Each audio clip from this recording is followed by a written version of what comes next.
ഓൺലൈനിലാണോ ഓഫ്ലൈനിലാണോ കൂടുതൽ കുട്ടികൾ ഇപ്പൊ ക്ലാസ്സുകൾ കാണുന്നത്. അപ്പോൾ അവര് അത് തന്നെയാണോ കാണുന്നത് മോണിറ്റർ ചെയ്യാൻ പറ്റണം. കുട്ടിയുടെ ഫോണിനെ നമുക്ക് എന്ത് ചെയ്യാൻ പറ്റും, കൺട്രോൾ ചെയ്യാൻ പറ്റും. ക്ലാസ്സിൽ ശ്രദ്ധിക്കലില്ല, അല്ലെങ്കിൽ ക്ലാസ്സിൽ വന്നാലും വലിയ ഇൻട്രസ്റ്റ് ഇല്ലാതെയാണ് ഇരിക്കുന്നത്. ഒരു വർഷത്തിന്റെ എഫേർട്ട് ഒന്നും ഇനിയിപ്പോ വേണ്ട. ഒരു വർഷത്തിന്റെ എഫേർട്ട് നമ്മൾ കൺസൈസ് ചെയ്ത് ഒറ്റ രാത്രി കൊടുത്തു കഴിഞ്ഞാൽ നമുക്ക് ഒരു സബ്ജക്റ്റിൽ വേണ്ട ക്വസ്റ്റ്യൻസ് പറഞ്ഞു കൊടുക്കുന്നു. നിങ്ങൾക്ക് അതിന്റെ കൺസെപ്റ്റ് എന്താണെന്ന് അറിയില്ല, നിങ്ങൾ കാണാപ്പാഠം പഠിക്കുന്നു, പോകുന്നു, എഴുതുന്നു, കഴിയുന്നു.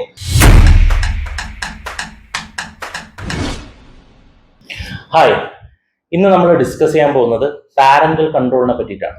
എന്താണ് പാരന്റൽ കൺട്രോൾ? കുറെ ആൾക്കാർക്ക് അറിയാവുന്ന ഒരു കാര്യമായിരിക്കും, എന്നാൽ കുറെ പേർക്ക് അറിയുന്നുണ്ടാവില്ല.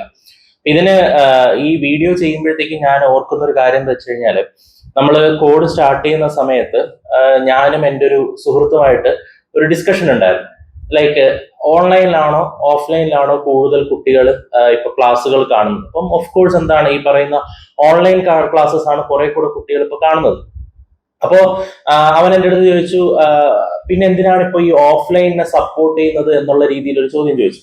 അപ്പൊ ഞാൻ എൻ്റെ സൈഡ് കുറെയൊക്കെ ഞാൻ എക്സ്പ്ലെയിൻ ചെയ്തു. അവൻ അവന്റെ സൈഡ്, അവൻ ഓൺലൈനിന്റെ സൈഡായിരുന്നു, ഞാൻ ഓഫ്ലൈനിന്റെ സൈഡായിരുന്നു. അപ്പൊ ഇതേപോലെ തന്നെയാണ് നമുക്ക് ഏതൊരു കാര്യം എടുത്തു കഴിഞ്ഞാലും അതിന് രണ്ട് വശങ്ങൾ ഉണ്ടാവും.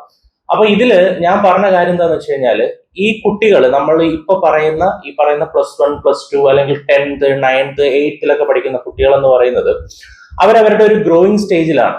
അപ്പൊ ആ സമയത്ത് നിങ്ങളൊരു ഡിജിറ്റൽ ഗാഡ്ജറ്റ് കുട്ടിയുടെ കയ്യിൽ കൊടുത്തിട്ട് ആ കുട്ടീനെ ക്ലാസ് കാണാനുള്ള പെർമിഷൻ കൊടുക്കുമ്പോൾ അവര് അത് തന്നെയാണോ കാണുന്നത് മോണിറ്റർ ചെയ്യാൻ പറ്റണം.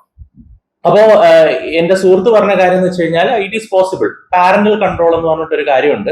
അതായത് കുട്ടിയുടെ ഫോണിനെ നമുക്ക് എന്ത് ചെയ്യാൻ പറ്റും, കൺട്രോൾ ചെയ്യാൻ പറ്റും. കുട്ടി എത്ര നേരം ഫോൺ യൂസ് ചെയ്യണം, കുട്ടി ഏതൊക്കെ ആപ്സിൽ കയറുന്നുണ്ട്, അങ്ങനെയുള്ള കാര്യങ്ങളൊക്കെ നമുക്ക് എന്ത് ചെയ്യാൻ പറ്റും, നമുക്ക് മോണിറ്റർ ചെയ്യാൻ പറ്റും. കുട്ടി എത്ര നേരം ക്ലാസ് കണ്ടു എന്നൊക്കെ നമുക്ക് മോണിറ്റർ ചെയ്യാൻ പറ്റും.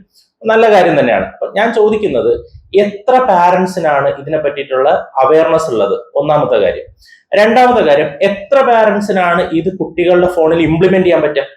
കേരളത്തില് എത്ര പാരന്റ്സിന് ഈ ഒരു കാര്യം ഇംപ്ലിമെന്റ് ചെയ്യാൻ പറ്റും?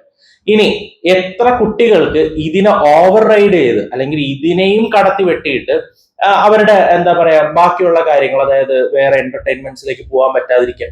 അപ്പൊ ഇതൊക്കെ നമ്മൾ മനസ്സിലാക്കേണ്ട ഒരു കാര്യമാണ്. ഇത് നമ്മുടെ ഫോറിൻ രാജ്യങ്ങളിലൊക്കെ ഈ പറയുന്ന പാരന്റൽ കൺട്രോൾ അപ്ലൈഡ് ആണ്. കുട്ടികൾക്ക് ഈ പറയുന്ന ഓൺലൈൻ ക്ലാസ്സസ് പ്രോപ്പർ ആയിട്ട് പോകുന്നുണ്ട്. ഇതൊക്കെ നമ്മൾ ഒരു ബേസിക് ലെവൽ തൊട്ട് അവരെ പഠിപ്പിക്കണം. എങ്ങനെയാണ് ഓൺലൈൻ ക്ലാസ്സസ് അറ്റൻഡ് ചെയ്യേണ്ടത്, അല്ലെങ്കിൽ അതിനൊരു ട്രെയിനിങ് വേണം. അതായത് ഓൺലൈൻ ക്ലാസ്സസ് അറ്റൻഡ് ചെയ്യുന്നതിനും അത് കാണുന്നതിനൊക്കെ ഒരു ട്രെയിനിങ് വേണം. ആ ഒരു ട്രെയിനിങ്, ബേസിക് ട്രെയിനിങ് ഒന്നും കുട്ടികൾക്കില്ല. കുട്ടികൾക്ക് എന്താ സംഭവിക്കണമെന്ന് വെച്ച് കഴിഞ്ഞാൽ, കുട്ടികൾ യൂട്യൂബിലെ ക്ലാസ്സസ് ഉണ്ടല്ലോ, അപ്പൊ യൂട്യൂബിലെ ക്ലാസ്സസ് അവൈലബിൾ ആയതുകൊണ്ട് പല കുട്ടികളും ക്ലാസ്സസിൽ ഡയറക്റ്റ്ലി പോകുന്നത് കുറയുന്നുണ്ട്. ഇനി നിങ്ങൾ ശ്രദ്ധിച്ചു നോക്കിക്കഴിഞ്ഞാൽ, സ്കൂളിലെ ടീച്ചർമാരുടെ ഏറ്റവും വലിയ വറി എന്ന് പറയുന്നത് എന്താണ്? അവരിപ്പോ പരാതിപ്പെടുന്നൊന്നുമില്ല, എങ്കിലും അവർ പറയുന്ന ഒരു കാര്യം എന്താണ്, ക്ലാസ്സിൽ ശ്രദ്ധിക്കലില്ല, അല്ലെങ്കിൽ ക്ലാസ്സിൽ വന്നാലും വലിയ ഇൻട്രസ്റ്റ് ഇല്ലാതെയാണ് ഇരിക്കുന്നത്.